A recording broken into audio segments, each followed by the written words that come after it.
Buongiorno, i titoli con le principali notizie. Sicurezza a Catania, la sorella di Santoré, il pasticcere ucciso a coltellate da un posteggiatore abusivo senza permesso di soggiorno, denuncia: sono passati 3 mesi e ancora non abbiamo risposte. Intanto in città si continua a morire. E allarme nelle carceri siciliane. Ad Agrigento 3 agenti feriti dai detenuti. A Palermo un'altra aggressione a Lucerdone. I sindacati denunciano la situazione drammatica. La Sicilia in piazza per ribadire il no alla guerra nella striscia di Gaza. Intanto è stata rimandata la partenza dalla Sicilia della Global Sumud Flottiglia. Stamattina cortei in tutta Italia. Gioco d'azzardo e boom a Palermo. A Sicilia 24, la storia di un ex giocatore che racconta: vivevo solo per le scommesse. Rafforzata la rete dei punti di prelievo di sangue dell'ASP di Catania e provincia. Da lunedì operativi 5 nuovi ambulatori. Il Festival internazionale della danza delle danze accende Agrigento con arte, musica e culture dal mondo. Stasera al Massimino la sfida tra Catania e Monopoli. I rossazzurri hanno l'opportunità di centrare la 3ª vittoria consecutiva. Toscano ha chiesto massima concentrazione. Impegni in trasferta per le altre siciliane DC. Oggi pomeriggio il Trapani sul neutro di Potenza sfida il Sorrento. Siracusa atteso domani in Puglia dal Cerignola.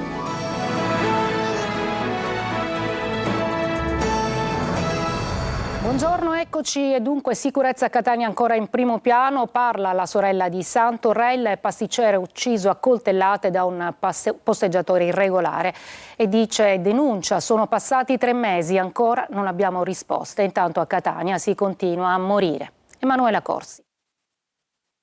Siamo tornati ad Ognina, borgo marinaro di Catania. Sono passati più di 3 mesi dal quel pomeriggio del 30 maggio e di Santoré, il pasticcere ucciso a coltellate da un posteggiatore immigrato irregolare. Sembra che sia rimasto solo questo altarino realizzato dai familiari nel luogo del delitto. È qui che incontriamo la sorella Deborah, che quel giorno ha soccorso per prima il fratello in fin di vita. Purtroppo sono passati 3 mesi, non sappiamo assolutamente niente di quello che è successo, quindi aspettiamo che qualcuno ci faccia sapere il motivo perché è stato assassinato mio fratello. Una famiglia che brancola nel buio, rimasta senza santo e senza spiegazioni per una morte ingiusta e inaspettata. Le riprese non le abbiamo viste, quindi non sappiamo se realmente mio fratello era arrivato in macchina, se lui l'ha chiamato, se l'ha preso di dietro, non sappiamo niente.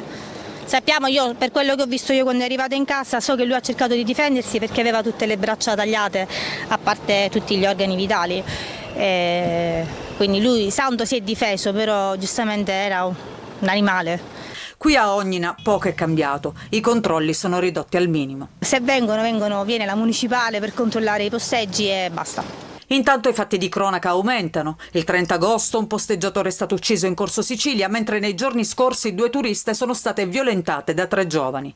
In entrambi i casi i responsabili sono immigrati irregolari, così come l'assassino di Santoré. Anche un italiano, un siciliano può commettere degli atti, però io a mio avviso dico che se un extracomunitario non è regolare, già conosciuto alle forze dell'ordine, deve essere immediatamente rimpatriato, in un modo o nell'altro, perché queste sono le conseguenze. Pensando di non essere notato, è andato in commissariato per adempiere all'obbligo di firma a bordo di uno scooter rubato, ma il protagonista di questa vicenda, un 43enne catanese con precedenti, è stato scoperto e denunciato dalla polizia per ricettazione. Il motociclo è stato restituito al legittimo proprietario. Sempre a Catania un uomo di 35 anni è stato denunciato per resistenza pubblico ufficiale. Nel tentativo di fuggire ai controlli, l'automobilista a bordo di un'auto rubata ha provato a investire i poliziotti finendo la corsa contro la volante. Adesso è d'emergenza nelle carceri siciliane. Ad Agrigento 3 agenti feriti dai detenuti. A Palermo un'altra aggressione nel carcere Ucerdone. I sindacati dunque denunciano: la situazione è drammatica. Sentiamo Davide Sardo. Violenza nelle carceri siciliane. Ad Agrigento la casa circondariale Pasquale Di Lorenzo è al centro di una grave emergenza. Negli ultimi 3 giorni 3 agenti della polizia penitenziaria sono stati feriti in aggressioni da parte di detenuti italiani. 2 con prognosi di 14 giorni, 1 di 8 ed un collega con una lesione all'arcata sopraccigliare.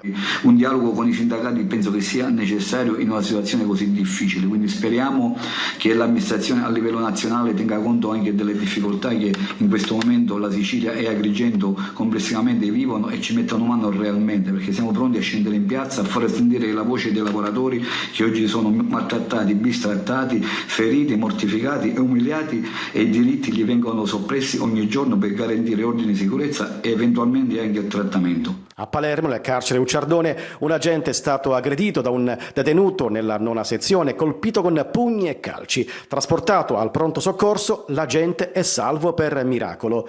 I sindacati denunciano un'escalation di violenze e una gestione inefficace. Secondo il segretario nazionale Mezzatesta, i carichi di lavoro sono insostenibili, gli straordinari imposti e non sempre pagati, il personale insufficiente. Il CNPP-SPP ha presentato un esposto alla procura per gli episodi di aggressione. Anche la Sicilia in piazza per ribadire il no alla guerra nella striscia di Gaza. Oggi è stato un corteo in tutta Italia, siamo stati a Siracusa. Sentiamo Francesco Loi. Siamo arrivati in un momento in cui non si può più fare finta di niente, siamo arrivati al momento in cui si deve dire basta. Basta al genocidio. Sulla striscia di Gaza il numero dei morti, tra cui tantissimi bambini, non accenna a fermarsi. Da quel 7 ottobre sono passati 700 giorni e il cessate il fuoco lo si chiede a gran voce anche nelle piazze italiane. Non ci fermeremo fin tanto che i governi nazionali e le strutture internazionali escano da questa debolezza politica. Intanto la partenza dalla Sicilia della missione umanitaria della Global Sumud Flottiglia è stata rimandata per permettere l'aggregazione delle altre barche partite da Barcellona e Tunisi. Questa è una missione che ha una valenza umanitaria molto importante. Noi cercheremo di riaprire un corridoio umanitario. Ma quella in atto a Gaza è una strage che non risparmia nessuno. Il giubbotto con la scritta Press, stampa, diventa non una protezione, ma un bersaglio su cui sparare. Oltre 250 i giornalisti uccisi. La libertà di stampa non esiste. Non si può attivare un silenzio stampa su quello che sta avvenendo, e poi soprattutto in Sicilia dovevamo essere in prima linea perché è una regione che ha pagato tantissimo, con gli 8 giornalisti uccisi dalla mafia e Maria Grazia Cutuli, altra collega uccisa in zona di guerra. Adesso ci occupiamo del gioco d'azzardo perché boom a Palermo. Abbiamo sentito un ex giocatore che racconta e dice: vivevo solo per le scommesse. Marco Gullà.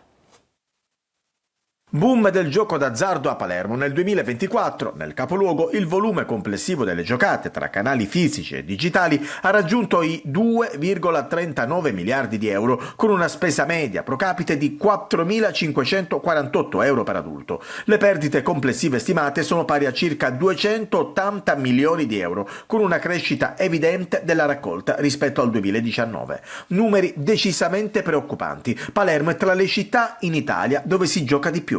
La ludopatia colpisce tantissime persone e così abbiamo incontrato un uomo che a Palermo ha perso tutto a causa del gioco. Il calcio, il tennis, le slot machine, anche se comunque il mio pallino erano sempre le scommesse sul calcio.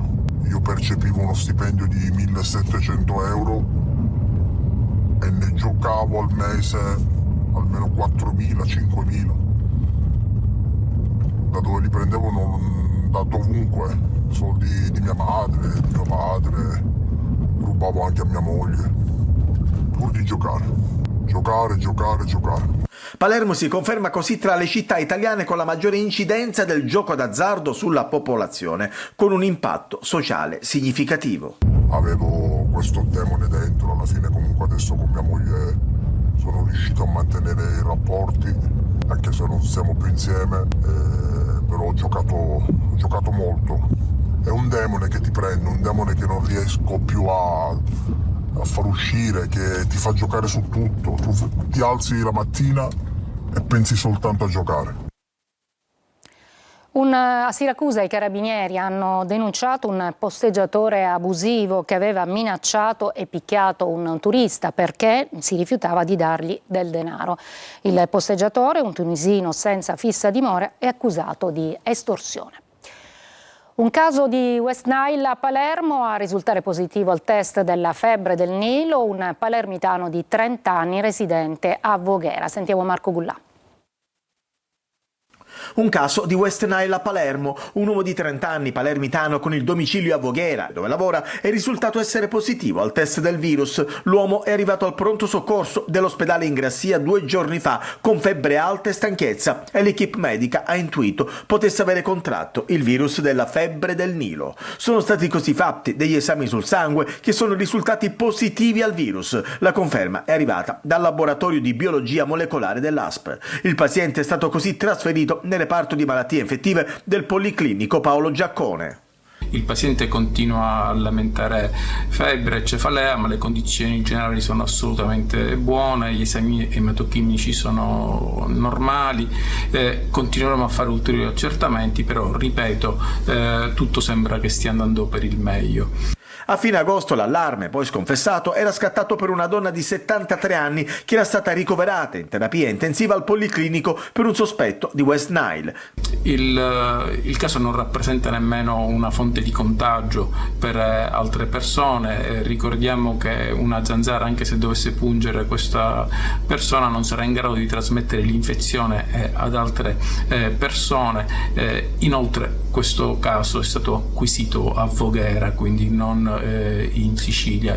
L'ultimo caso di West Nile in Sicilia risaliva alla fine di agosto. Una donna di 74 anni era stata colpita dall'infezione ed era stata ricoverata all'ospedale Papardo. La donna è stata poi dichiarata fuori pericolo. Analoga situazione a fine luglio a Catania. Quella volta fu un 74enne originario di Caserta a finire nel reparto di rianimazione dell'ospedale Cannizzaro.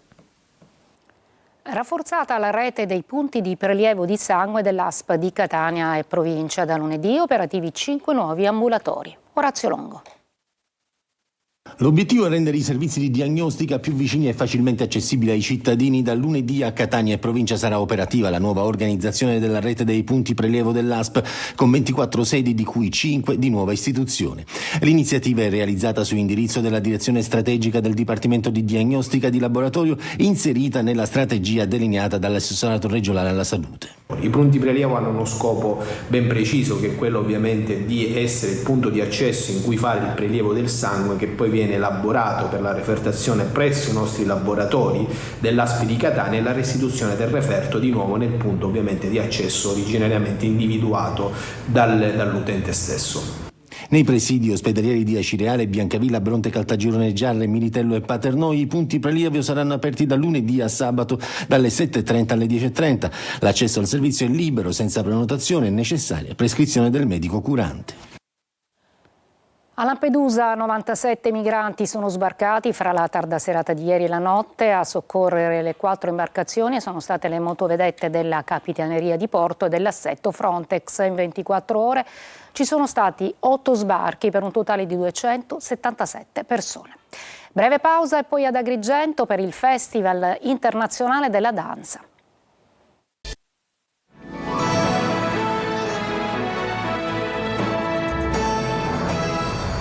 La storia di un errore giudiziario, di una vita piena d'amore e di attività umanitarie nel libro di Giulia Ligresti, presentato a Ragalna, la figlia di una delle famiglie più in vista dell'ultimo mezzo secolo, adesso una designer di fama internazionale. La sentita per noi Roberta Lunghi. Questa è la casa dove vivevo da bambina. Un respiro profondo nei luoghi di quella Sicilia che rappresenta le sue radici.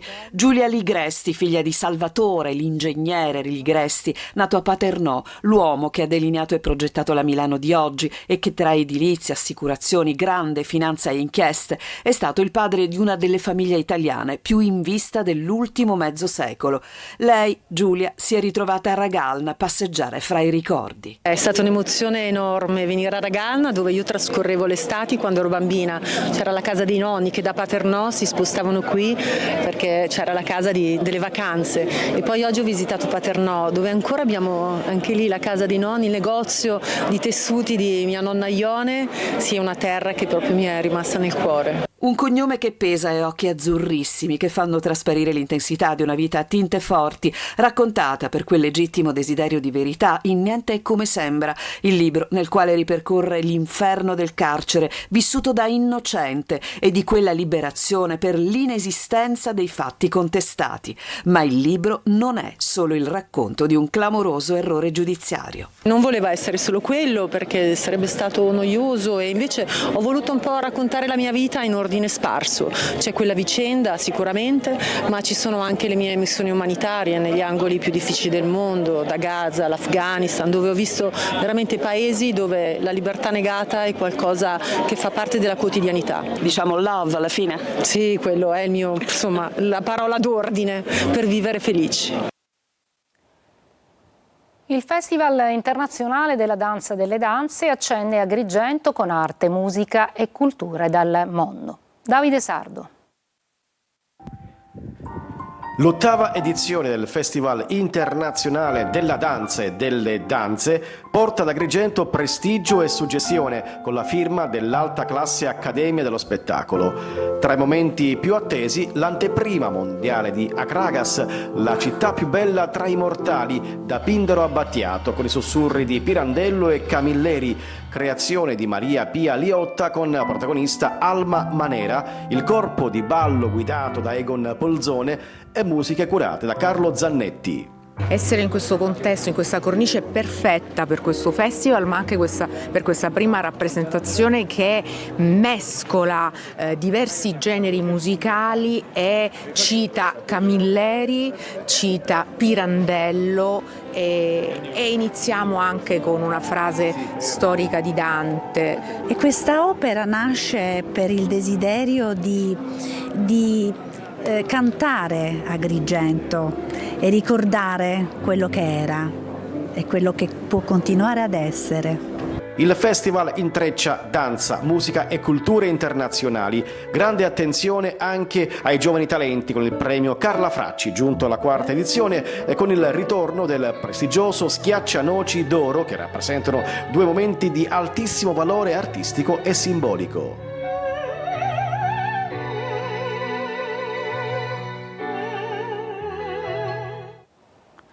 Adesso ad Acireale al via la Fiera dello Ionio, una delle più antiche dell'isola, in centro storico fino al 14 di settembre, stand artigianali e spettacoli in piazza. Orazio Longo. Artigianato, commercio e città, le 3 parole chiave secondo il sindaco Barbagallo per la Fiera dello Ionio ad Acireale. Si torna dalle ferie, si rientra in città, la Fiera dello Ionio per noi è un punto, una manifestazione importante in un periodo importante prima della ripresa della scuola, è una manifestazione storica che manteniamo in centro storico. Eventi dedicati alla famiglia e ai più piccoli con uno spazio aperto in piazza Indirizzo e un'area food. Ci saranno spettacoli tutte le sere su Piazza Garibaldi, artisti di strada che allieteranno i pomeriggi, e poi soprattutto ci sarà un approfondimento, un talk specifico dedicato agli artigiani, in cui ciascun artigiano potrà esporre il proprio lavoro e la natura delle proprie opere, così da aiutarci a capire meglio e comprendere meglio quello che è il frutto del loro lavoro. La Fiera dello Ionio di Acireale dal 1932 è una delle più antiche in Sicilia, affondando le proprie radici nella Fiera Franca di Santa Venera del XV secolo. La manifestazione si terrà fino al 14 settembre nel centro storico, a pochi passi dal Duomo, organizzata dal Comune, con apertura stand alle 18 fino alle 23. Breve pausa e poi la pagina dello sport con il calcio, il Catania che stasera affronterà il Monopoli al Massimino, e poi Siracusa e Trapani che invece giocheranno in trasferta.